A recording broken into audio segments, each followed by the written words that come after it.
Why are you wearing a pink robe? Why am I wearing a pink robe? Because this is a special emergency episode.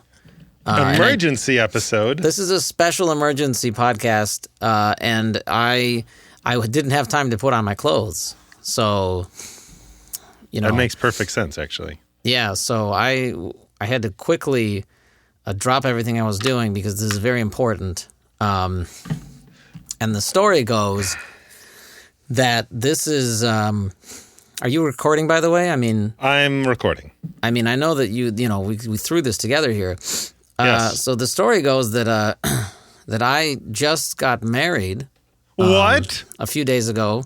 Wait, what? This is a message for our listeners and not you, because you. Wait, I do? Wait, you didn't even tell me. Who's the lucky lady or man? I'm not judging. Your representative recorded the whole thing. He was there the whole time, and so I assumed he told you by now. But I see.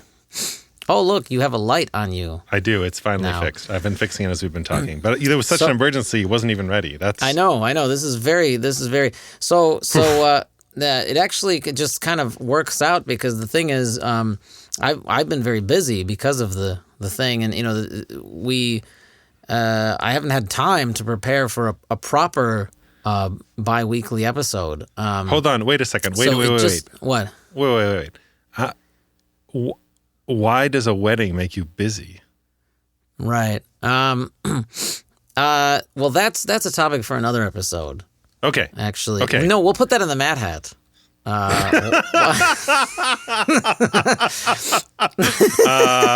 Why does a wedding make you... So anyway, we don't...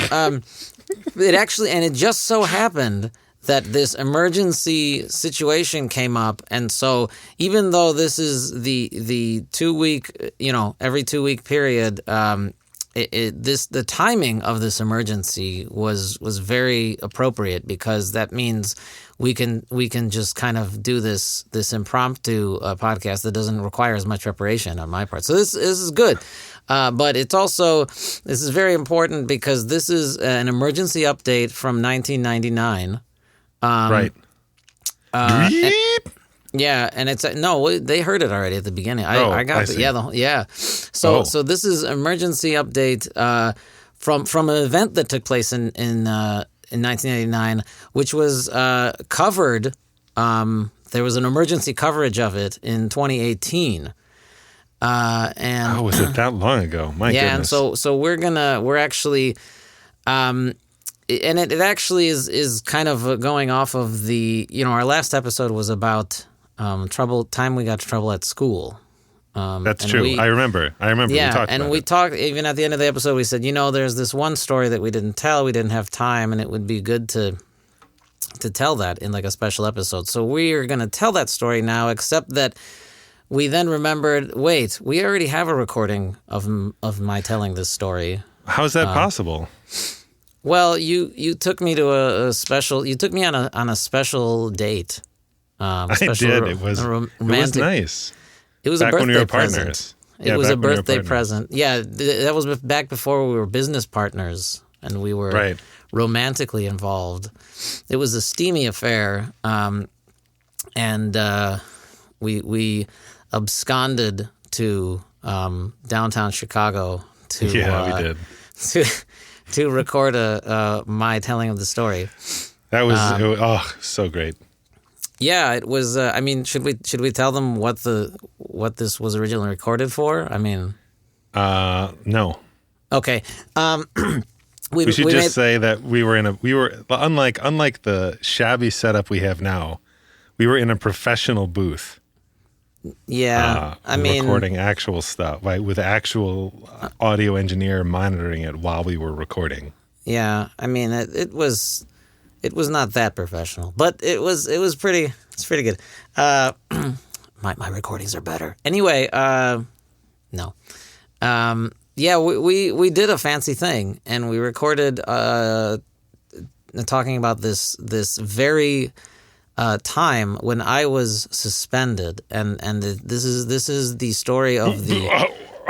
Wait, what? Yeah, I was suspended from high school, And this is the story of Matt Glaz's the Matt Glaz hall lock incident, what became known as infamously as the Matt Glaz hall lock incident, and yeah, so this is a recording from 3 years ago, and there's like the engineer is chiming in to ask a few questions. I don't even remember her name, but let's call her Elizabeth. Let's call her Elizabeth. We've already changed the names, so we might as well change the name again of the recording engineer. But you mean this is we're gonna hear the story of Dave and Frank and how they got in trouble and how and how Dave got in trouble in high school. I'm pretty sure they actually had the same. This episode is going to be so long already. I know. We can't keep rambling. I know. This is Dave and Dave recording a story of the Matt Glaz hall lock incident. Enjoy. My name is Matt Glaz. I am 35 years old. Today is May 12th, 2018. We're in Chicago, Illinois, and I'm here with my friend, whose name is Matt Handley. I am Matt Handley. I am 34 years old, and today's date is Saturday, May 12th, 2018. I am also in Chicago, Illinois, and I'm here talking to my very good friend, Matt Glaz. All right, yeah. I'm going to start asking you questions now. Okay, fine. I would like you to tell the story of how you got suspended in high school, because we've known each other for a very long time, like 23 years, and you were never someone to ever get in trouble, ever, not even once. Yeah. And I think the first time you ever got in trouble, you got a 5-day suspension. Yes. And is that correct? Well, I think I had one detention once before, like in grade school or something. But yeah. And so I want you to tell a little bit about the story about how this came to be. Yeah, it's a long story, but there was another student whose name we'll call him, I don't know, Bill. Bill. Yeah, I don't know. Yes, Bill. I don't want to. We got to protect the innocent. What high school are we not mentioning the high school? And I mean, we both went to Barrington High School. Yeah. That was, and we went there from 1997, 2001. Yeah. This was a senior year. I think it was junior year, because we still were in German class. The final event. So this is 2000. The final event was the Friday before Thanksgiving. That's when this event happened. I had totally forgotten about the dates. Well, I know exactly because of a very specific reason, because I was suspended for 5 days. So I didn't go to school Monday, Tuesday, Wednesday, but then school was out Thursday, Friday anyway. So then I was suspended Monday, Tuesday of the following week. Makes perfect sense. So I had like a week and a half of where I was just, gone. But so Bill right. is this person that I'm going to start talking about. And just to interject, I've known Bill since I was 8. Oh, because he was in my class then. Yeah, I forgot that. And or maybe even 8. Yeah, 8. I was in 3rd grade. It was a long time ago, and we live in Barrington, and I saw him a lot. And he was always a kid who got in trouble a lot. Oh, see, I didn't even know that. I know. See, look at all this new backstory. Yeah. But like, he was. I don't know. I felt like I was like kind of a nerdy kid back then. I hung out with the nerds, and I felt like he kind of was like that too. And I think it all started. We just wound up sitting at the same lunch table together or something. I can confirm that you were nerdy at that age. Yes, I was nerdy. I'm still nerdy, and but we can edit that out. So I don't know. We were hanging out at the lunch table, and that's how we started kind of becoming friends or becoming acquainted. And then I have to say that at that time, well, even now, I'm just not a person who deals well with confrontation. But back then, it was really, really bad. Mm-hmm. Where if somebody was bothering me, I wouldn't even let them know. I'd keep things bottled up, mm-hmm. and it would be really bad. And there was this. Thinking back on my relationship with this kid, it was it's very bizarre to me now. Like, I don't even know how it got to where it got, but he started, I don't know, doing these physically like harassing things to me, and it like started small, but I don't even remember exactly what it was, but towards the end, I mean, he was like jabbing me in the ribs and he would like put me in a headlock and like give me the noogies, and rub his knuckles on my head and all this stuff, and like he'd just do this stuff like, hey Glaz, and he'd come up to me and I'd just be like, it would be awkward for me. I'd kind of laugh it off, and I'd just be like, okay, whatever. And maybe I did eventually tell him to stop, but it like kind of sheepishly and pathetically, like, yeah, stop it. I think that Bill was like, I think Bill really enjoyed it because I don't think Bill could do that to a lot of other kids. Yeah, I think he was looking for an out to feel he was powerful, looking for someone to beat up, someone who was a pushover like harass. me. That's right. No, I don't think know. so. Yeah, I didn't know him well enough to know his like motivation. I'm kind of refraining from. I'm just like telling what happened. And he would do this stuff, and it became like a regular thing, and at a certain point it started becoming like really painful. These things that he would do, like pinch me and stuff. And it was very strange, but he kept hanging around me, and like I wouldn't do anything about it. I knew you all this time, and you never told me about any of this precursor stuff. I didn't tell anybody about this. Wait, you mean even to this day? I didn't. No, I knew about it now. Yeah, I knew about it after that because the incident we're alluding to and we haven't talked about it yet. Yeah, well, we talked about it a lot afterwards. Well, I can't really like give you a feeling of what this turned into, but I mean, needless to say, this went on for like weeks, or it probably started at the beginning of the school year, so it probably went on for like at least 2, maybe 3 months even. Uh-huh. And over that course of time, I had really grown to hate him. Yeah. Hate him. Yes. Which is not, since that experience, it's not a word that I've used lightly because I kind of learned from that experience what it means to hate somebody. Because people talk about like, oh my God, I hate my boss. But it's like, but you don't really. Yeah. Because I hated him. I had fantasies of watching him like hanging off a cliff and begging for me to help him, and like watching him fall to his death and laughing while he was. And I was very serious about this. Like I was like, yeah, I think I would do that. And the seriousness that you would be as a teenager. Yeah, I was like, yes. I mean, I'm sure if I wasn't actually in that situation, I doubt that I would let him die. But I really genuinely felt that way. Yeah. And I'm like, that's hatred. Mm-hmm. And that's how much, like, I kept it bottled up, and that's how the point it had gotten to. And what happened was, rather than telling him like straight up, or even going to like a teacher or something, or going to somebody, because I was like, I don't want to rat people out. It's like you don't want to. You want to pretend everything's okay. That's what people do.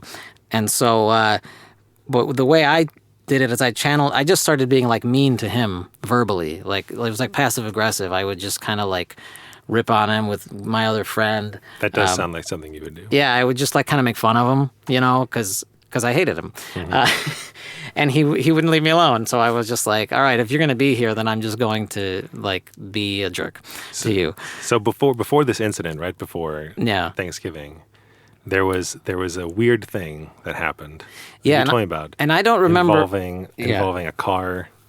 Yeah. And Bill. Because you drove to school every day. I did. I drove to school. He didn't. And you drove me home often. Yeah. We went to Burger King. And I had another friend who I offered.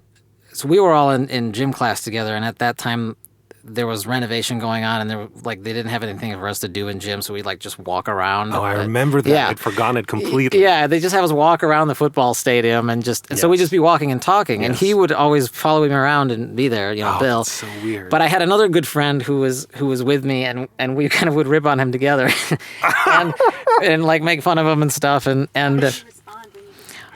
he didn't. He just didn't respond. Like he just like. I don't know, shrugged it off. He didn't. I don't remember him really saying anything. Yeah, I think he just kept, but he just would stay there. Like it wouldn't drive him away. Right, exactly.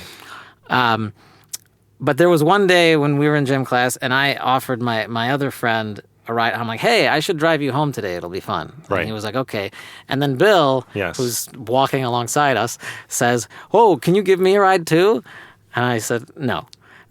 And he's like, yeah, come on. And I was like, no, I'm not going to. Bill drive lived you." pretty close to the high school. I didn't even know where he lived. Yeah, he which lived you'll with find out in Emma. a moment.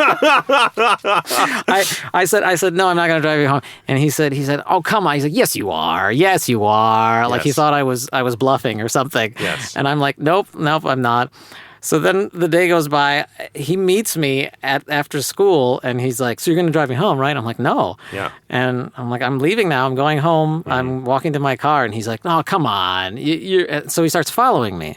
And the juniors had to park at a very far away parking lot. It was like 10 or 15-minute walk from The Field the school. of Dreams. Yes, that's what they called it. It was some kind of secondary baseball field they had. And so he starts following me, and I said, Bill, you're gonna miss your bus because I'm not driving you home.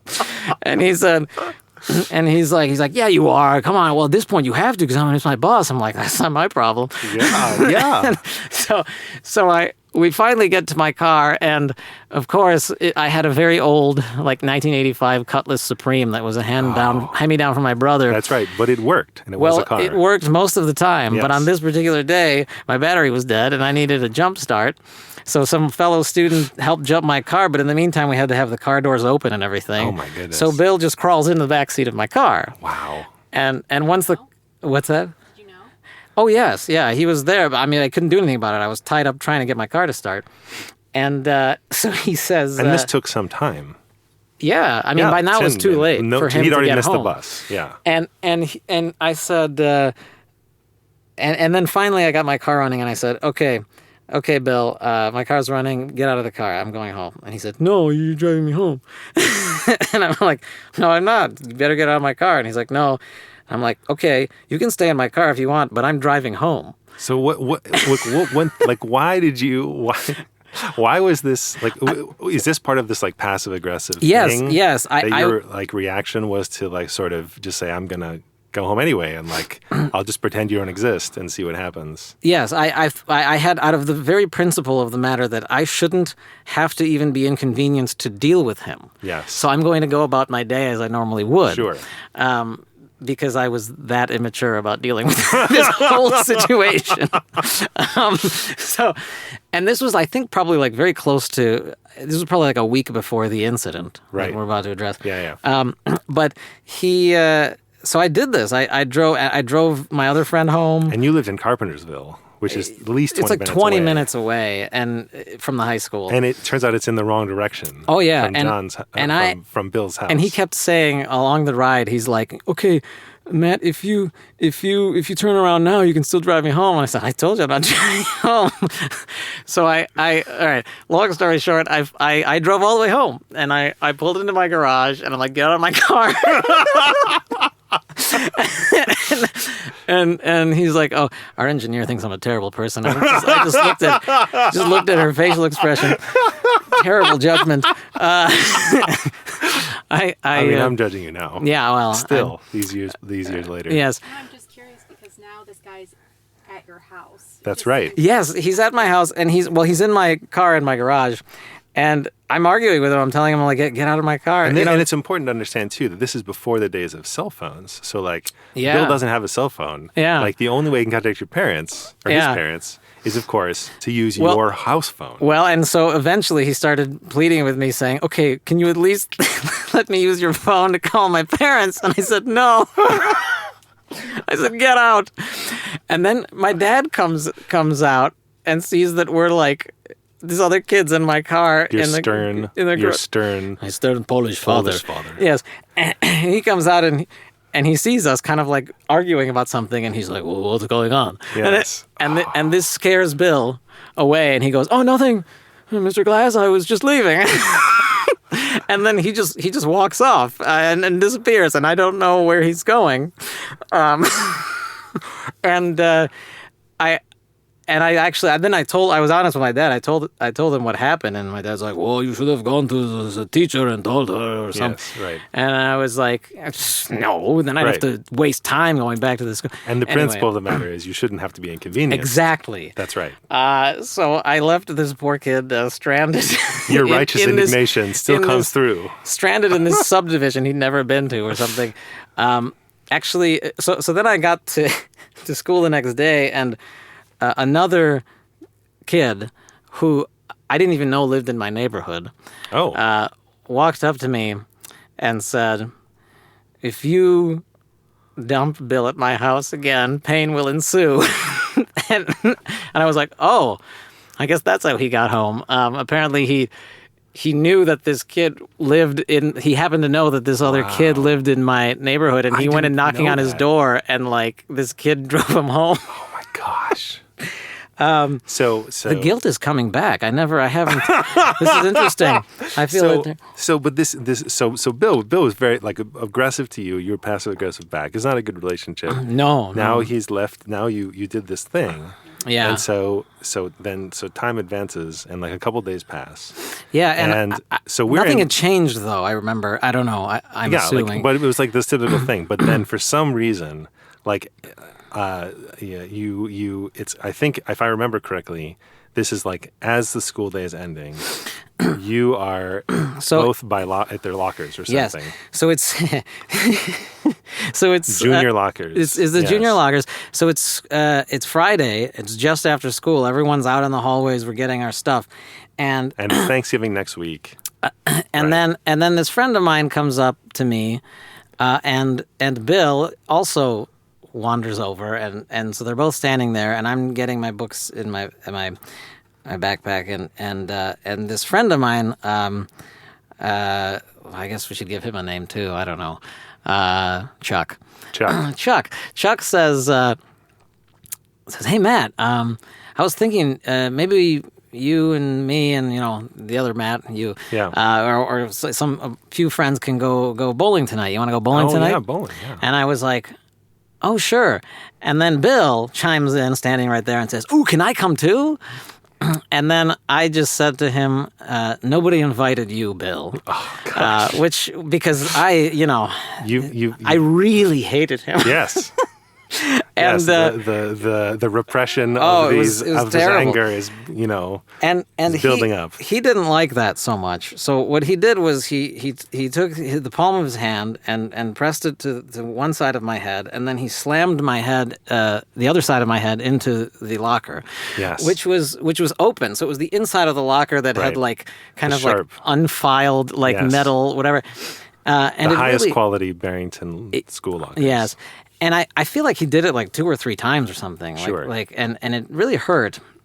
Right. And I just happened to still be holding on to my hall lock because they were the kind of they weren't built into the lockers. You'd take them off. They're separate master locks, and each one weighed about 50 big. pounds. No, it was it was at least a pound, maybe more than a pound. I mean, these were it was the big, heavy duty ones. I remember they were huge. They were huge, and I was holding on, with the hook part, just like dangling on my hand, and I was so angry when he pushed my head against the locker, and I felt like the anger course from my core and kind of like lightning go down my arms, and I felt like this tingling at my fingertips from the rage, and because I really wanted to hit him in the face with my hall lock that I was holding in my hand. That's right. And but I didn't. I stopped myself, and I was like, "Whoa."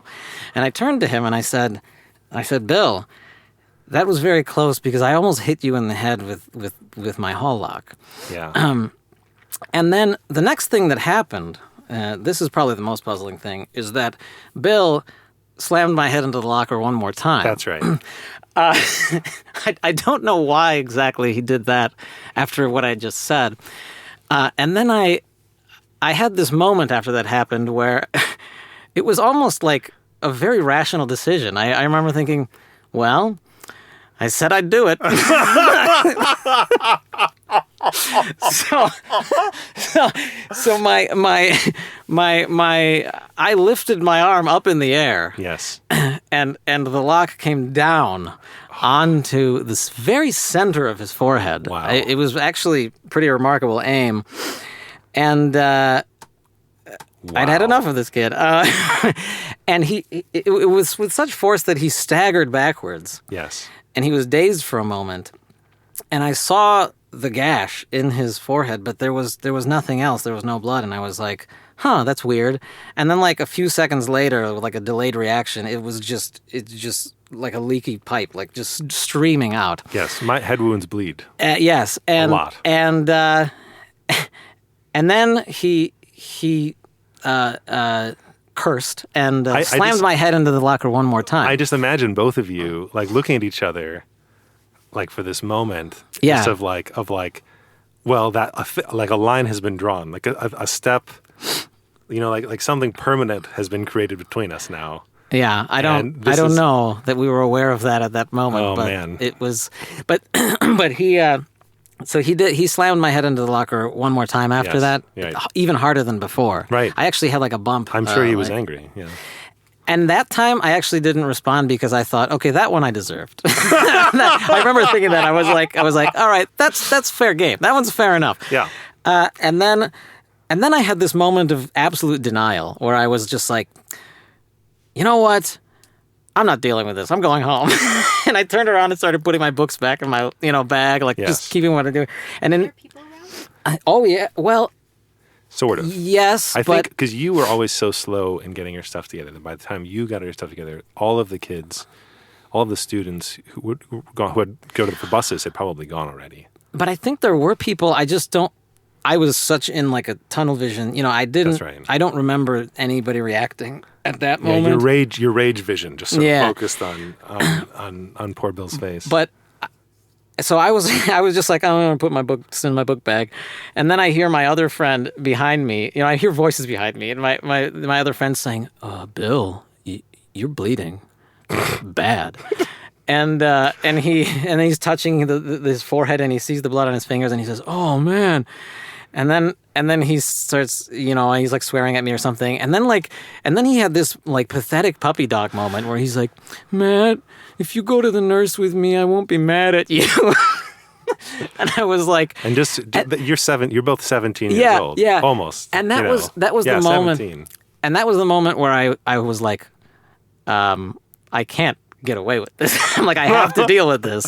And I'm like, okay. So we turn around, we start walking to the nurse, which by the way was at the complete opposite end of this very large high school. Right. And there was construction 2,400 students. well, there was construction at the time, so certain hallways were blocked off. So like we had to take like a longer route. I mean, Yes. so it was this walk of shame. Yes. Because there were still people at their lockers, and like I'm walking kind of behind the two of them. My And other friend people is are- helping Bill like hold the blood against, like he's holding his hands up to his face, and it's like dripping, and the Students are turning around slowly students from are their turning lockers. around, being like, "Oh my God, aghast, oh my God, horrors. did you see Dawson's Creek last night? Oh my God, what happened to that boy?" And and then the whole time I'm thinking, I happened to him. It was me. This was all me. And by the time we got to the nurse, because it felt like it was this really long walk, and I had time for it to sink in. I just needed to confess. Like that was my one priority. Very selfishly, I'm just Yes. like, the guilt is overwhelming. I have to Yes. confess. And the dean, there was like 3 deans at the school, and there's this dean. He's this really big, tall guy, like heavy set, and he was like always known as being like the mean dean. Like he was like the real tough right. dean, and he was always like, I remember him like yelling at people. and Dean Gillette. Right? that was his name. Yeah. And he showed a side of himself that I'd never seen before. He completely flipped his personality Wait, because hold on a second. Yeah. So you're walking to the nurse. Did you get to the nurse's office first? well, Or is this he on was the way? standing just outside the nurse's see. office, Okay. like near the principal's office. Everything was in one area. Right. And we get there, and he sees us walking up, and Bill immediately walks into the nurse's office. The nurse is taking care of him, and Dean Gillette turns to me, and he just has this look of like absolute just distress on his face, and he says, what happened? like some kind of like old church lady. It was Yes. just like suddenly he. That's right. And then I responded by saying the following sentence verbatim. I hit him in the forehead with my hall lock on purpose. I was like, I just have to get it all out before we get into anything else. And he looks at me and he looks at me and he says, "No. Why? Why did you do that?" And I was like, "You want to hear the story?" And so then, you know, the nurse is in there. Bill is in the nurse's office getting stitches or something. 7 stitches, if I recall correctly. Oh my God. I don't know what that Can means. they do that in the nurse's office? I thought I remembered that happening in the nurse's office. But he was like, I wasn't interacting with him at that point. 7. That's what I heard, and I don't even know what that means. Everybody acts like they know how many. It that has to do means, with the but- length of the wound. Yeah, but right, That's a but lot. if you're not a nurse, how do you even? People are like, "Oh, 7 stitches. That's a lot of stitches." Like I'm like, this how do you- much. It's like Yeah. this much stitches. It was a lot of stitches. It was a lot of rage. So I can imagine that ratio.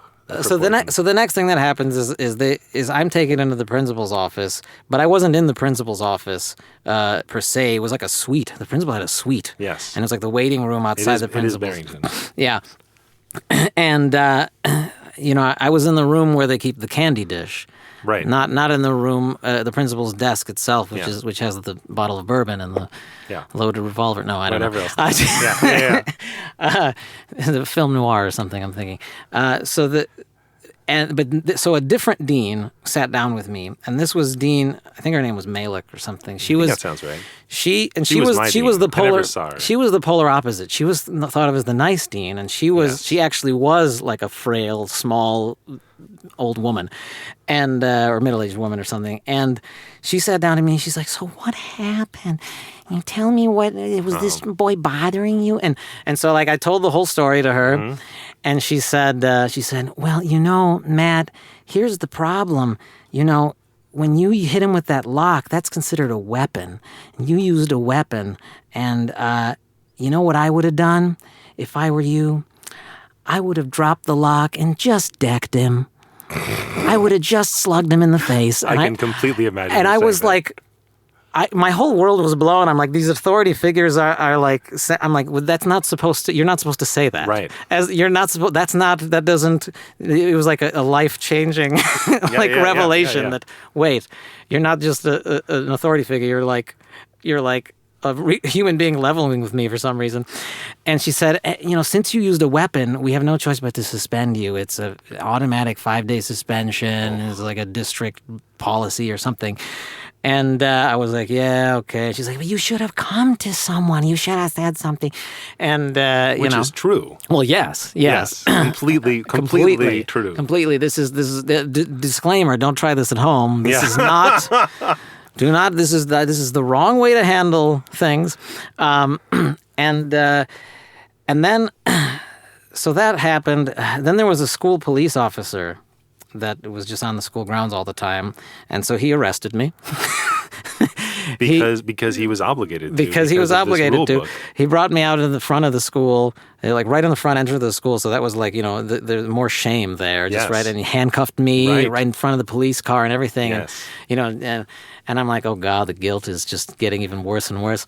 And we went to the police station, and I think he might have sent another officer to take me to the police station. He stayed at the school. Do you at this point are you thinking about your extremely Eastern European father and what he thought yet? Have you thought Well, about the absolutely. consequences? Well, Okay. but that came more when they brought me to the police station and they locked me in this room, Right. which is like an interrogation room. Right. It was this small white room with Yes. fluorescent lights, just one table and 2 Yes. chairs. And I sat in there, and the officer said, "We're going to wait for the school police officer to get here. In the meantime, you wait here. You know, just pound on the door if you need anything." And I was like, "Okay." And he closes the door, and he left me in there for what felt like 3 weeks. Yes. But But was it was actually probably like an hour yeah, or 2. maybe, I don't yeah. know. And I just sat there by myself, and that's when I thought of all of the repercussions. And I thought, not just my father, but like my whole life at school, because as a nerdy person and as a person who was very kind of sheepish and I just had like very little self-esteem. Right. And one of my outlets, one of the things that I was like confident about was that there was a few classes in which I had gained a class clown status. Right. And one of those was my German class. Which I was into. Yes, and you were in my German class, Frau Maben. We had been in German class together for 6 years at that point. Yeah. Our teacher's name was Frau Maben, Mrs. Frau Maben. Maben. And Frau, is the German word for Mrs. Mrs. That's why they called her that. For those of you at home. Oh my God. And she was this like super stern woman. Yes. She was demanding. She was, Yes. and she never put up with your class clowningness. But she did. She Wow. allowed it. Yes, but she was always like, "Oh, Herr Glatz," Because she liked me. The thing is, and the thing about it is, the other thing was in German class, the teacher doesn't care what you say or write as long as you're saying or writing it in German. So like That's true. if you're creative and you're doing new things and saying new things and like looking at vocabulary, she's happy. So what I had done, was. I had gotten into the habit of pretending that I hated my German teacher and insulting her and writing ways in which I was killing her. Right. I remember this. And I'm thinking about it now, and I don't think kids could get away with this at school nowadays. probably not. This is not with everything that's been going Before on. 2001. Yeah, and so I but that I had like gained a name for that. I'd written all these things, and she accepted it because She thought. So I thought that she No. hated you. I was convinced that I she never was thought she like, hated me. Well, you were like pretty low on the totem pole, and so when you got to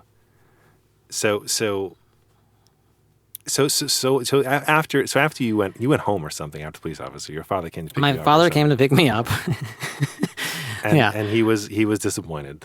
Well, what's hilarious about my father is that he's kind of a. I guess he's kind of he's kind of an emotionally distant person, and he's very kind of practical minded too, Yes, and so my father was always like very stern, and he was very he would dish out the punishment and everything. Like he wasn't like my friend or anything, but at the same time, when I did something really bad, he'd just be like. When this happened, we came home and he sat me down at the kitchen table and he had a little talk with me. And basically all he said was, like, I kind of told him what happened, and then he goes, well, basically you're not supposed to get into fights. And that was it. And the end. and that was it. And I was like, was the oh, point. okay. Yeah, I was like, yeah, I know that. And then he's like, okay. And then I was like, so what now? And I think you called me on that night or on Saturday. yeah. And you told me all about these things because I was already gone when all this stuff happened. Yeah, right. And it was an amazing story then. And then on Monday, I went to school. Well, but let me just say that one thing I wanted to say about my father too is, other than that talk, Yes. there were no home consequences. Like I wasn't grounded or anything. I think I Right. went out that weekend and hung out with my friends or something. I think that Yeah. may have happened. Yeah. So anyway, go on. So I went to school on Monday, and Yeah. and everyone is talking about you and what had happened on Friday. Like the rumors had gone around, and this Yeah. is not a common thing that happened. Like No, rumors not at would our not. school. Like Well- like it's big enough because there's like we're like 600 people in our class. That like it just there's like you'd have these local little cliques. It was never like these. The rumors wouldn't spread like this. Mm-hmm. But everyone was talking about you, and so I think we had German class like early in the day or something. I don't remember. I remember wandering into German class, third Yeah. period or whatever, and everyone is talking about it. And then Frau Maben walks in and she's like, "Oh, hi, class, whatever," in German. And then she's like, "Where's Mr. Glass?" And it wasn't me, but everyone looked at me. Everyone looked at me like, "I think it's your responsibility." Because they all knew we were Because best we were friends, good, yeah. and so we're good friends, and so so everyone looks at me, and I'm like, "Oh, he was suspended." Yeah. And she said, "What? Like what?" She said, "You have to tell me." And I said, "Oh, well, blah, blah." And I explained like this Yeah. very much worse version of the story. And she said, and this is a big deal because I didn't, this is what can switch my mental picture of her. But she was like, that's ridiculous. Matt would never do something like that. And she was like, "I'll be right back." And she stormed out Like Yeah. in that moment at the start of class, and she like walked all the way to the dean's office and like argued with whoever, Yeah. in order to like sort this out, sort the Yeah. situation out. And she comes back defeated, 10, 15 minutes later, like, Yeah. oh, that's just ridiculous. Like still fuming as only she could. And you- about and- it. And that moment I was like, oh, she actually sort of cares. Yeah, and you told me that, and that was the beginning of my puzzlement about everything, because as I said, I was out of school. I didn't That's know, right. and I also thought I was doomed, because I thought I'd never be able to be the class clown in that class anymore or anything. I thought I'd They be take like, you seriously. Yeah, I thought they'd be like, no, yeah. So I When was you just said- I was when scared you of the said- you worst said, you're things. like, when you said like I'm going to murder the German teacher or something, Yeah. everyone would be like, oh, he's serious now. Look Right, what he did to exactly. poor Bill. So then you were like telling me this stuff, and I was like, what? And Yes. and then I came back to school. The first day I came back to school, It was like 7 days later. I walked into the school, and I swear to God, I feel like this couldn't have happened because I blew this up in my mind or something, but I walked in the school, and everyone was out by the lockers, getting ready for class. And then, like, everybody just turns, and, like, there's, like, thunderous applause. Everyone is like, as you're walking in, everyone's like applauding. One kid came up to me and shook my hand and said, "I need to shake your hand, sir, for doing what we've all wanted to do for years." And here's the interesting thing. Is that true? Yes. Yes. my gosh. And here's the thing is, at that point, I like made a mental effort to stop this from getting into my head. I was like, I cannot feel good about this. I'm like, this was horrible what I did. I'm like, as bad as he treated me, I'm like, I now did something worse, like that. And I think the guilt of it, and also the fact that I suddenly realized that how must he have felt, knowing that all these, then I just felt bad for him, Right. And it's amazing to me that you can hate someone so intensely. I mean, I'd never hated anyone since or before as much as I hated him. And you'd think, and it took a few months to get to that point, and you'd think that as long as it took to get there, like, it would take at least that much time to undo it. Right. But really, like, in a matter, like, that day, like, it was gone. Right. Like, I had no hard feelings towards him. In fact, I had like compassion for him suddenly. Right. And the fact that your emotions can just switch when your environment or your input from your environment switches, because suddenly I went from bottling this up, keeping this in myself, and feeling alone. Right. Suddenly the whole dynamic around me changed. The whole Right. world around me changed. Everyone knew. Everyone was involved, and it was just like in an instant, my feelings changed, and that's like probably the most striking, I guess, insight I got from. I just remember thing. everyone in all of our classes that we had together were just like, they had all kinds of questions. Like no one had gotten in that kind of trouble. Yeah, Who was like a decent student. and I who was, haven't like, a since good. then. Right. But like, they were like always the I've kids had in high like school. 2 speeding tickets. Like, I mean, you drive a truck now. Like I'm Yeah. sure you hit things all the time with your truck. Anyway, but it was like the kids, like there were kids who were like bad in school, et cetera, and you'd expect them to be bad, but you were always such a good kid. No one expected it, and everyone wanted to like. those are the ones you got to watch out for. It's the good kids. Everyone just treated you differently afterwards, right? Everyone like Did wanted they? I don't to, even- yeah, like everyone wanted. I remember like you went from sort of this like weird class clown to kind of this like folk hero. It's weird. Yeah. It was a real thing. It was Yeah. very strange. How are your interactions with Bill after that? There weren't any. That's the thing. I mean, what happened was that the last part of the story is actually a few days later. His parents brought him over to my house for an extremely this. I did not know this. awkward encounter where my parents and his parents and he and I sat in the living room together, facing each other, no. and his parents were like, "Bill, is there something you want to say to Matt?" And he's like, "Man, I'm sorry for bothering you all those weeks." And he like went on his list of things. And then like suddenly there was silence, and I was like, "Well, I'm sorry for hitting you in the head with my hollow." because and I kind of laughed as I said it because I was like, this is so ridiculously obviously the thing that I should be sorry for right now. Oh gosh. But the thing is, like, I mean, it's not like I was purposely ignoring him or anything. I mean, we didn't like become friends or stay friends or anything, but we weren't enemies, and I didn't have any, we at that meeting we shook on it and we're like, no hard feelings, but he stopped bothering me. I mean, clearly he'd learned whatever lesson he needed to learn, or maybe his parents were like, you got to stay away from that kid because he's crazy. That's right. That's probably what happened. Don't even look at that kid from now on. That's right. But he stopped bothering you. Like he did. He completely stopped bothering me. It's a rare case where violence solves everything. Yeah, that's right. and then the next year, like senior year, like we had lockers in different spots. Yeah, I mean, we had such together. a large school that I didn't interact with most of the It's easy people. to get Yeah, lost. it's easy to not. 600 people in the same class. Yeah, so yeah, I didn't. If he heard this, I would say I'd actually at this point in my life want to be like, Bill, I hope you're doing well, and I want to thank you for really for giving me that life experience, and really for helping to create a wonderful story that I've been telling for ever since then. Well, it's really fun to tell the story. You also became a lot less passive.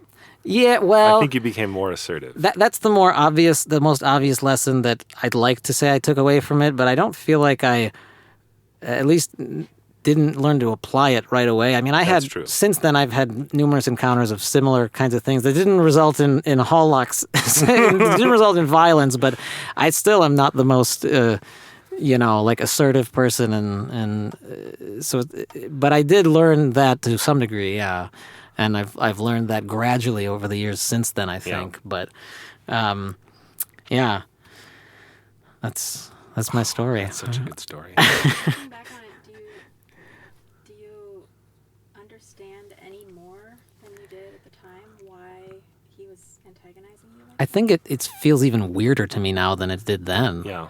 I actually feel like I understand less, but I mean, the thing is, I can't even say because I still don't feel like I really knew him. I only knew that, like, dynamic of our relationship. Right. Like, so I don't know his inner psychology, and I'm sure there's different reasons people behave that way, Just you, or did he bother other people too?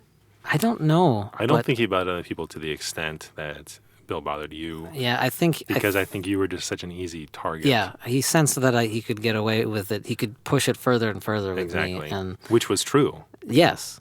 Like it I mean, wasn't just, it was half my fault. I mean, really, it's like, I don't know. I don't know what to say about that. You're right. But yeah. Yeah, he's just like, yeah. I agree with you that like he still. It seems weirder now looking back on it than it did at the time. At the time, maybe I was more well versed in sort of the typical, like blow by blow or day by day of high school life or middle school life or whatever. Yeah. And maybe it made more sense now, but now it's like, what was even going on? Like, how was that ever allowed? Like, how did that continue? Like, yeah. Well, I can't believe we got all that in. I mean, there's so many parts of that story. But I'm like, I could talk about this for 3 hours probably. We didn't talk about you wearing suits. Well, were you going to talk about my whole life? I mean, my whole high school. It started right after that. I just assumed it was related. I don't know. It wasn't. I don't think it was, unless I'm not even aware. Yeah, maybe. Yeah. You started wearing suits to school after that incident? I got even creepier. No, it wasn't suits. It was I had this weird decision one day just start dressing. I'm going to start bringing up all the bad laundry now. I used to. It was spring of junior year. I started wearing like dress slacks and like a dress shirt and tie to school every day for the rest of my high school career until the very last day of school. The very last day of school, I came in with shorts and a t-shirt. I remember.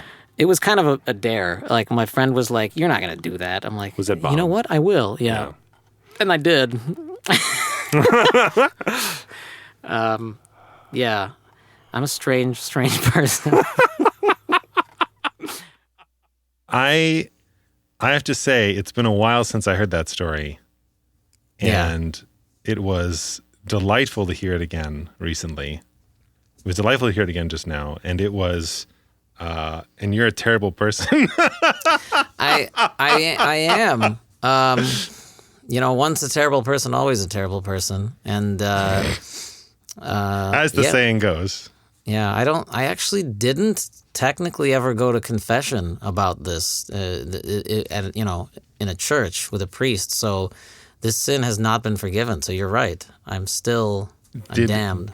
Did you, it's been a couple of years. Has your feelings about the incident changed at all in the last couple of years since that was recorded? No, not at all. In fact, I was like, I had to listen to it to be like, what did I say exactly? And I was like, no, this is exactly how I would tell it now. In fact, I think there were a couple of details that I have in the last 3 years probably forgotten. So I was like, oh yeah, that's right. So I probably told it better 3 years ago than I would have if we'd recorded it now. So that was it. Thank you for listening to that. I hope it was, even though we cheated on this episode, I hope it was still entertaining because that was unpublished. That had actually never been published before. Wait a second. Was this emergency episode just to avoid us having to do real work?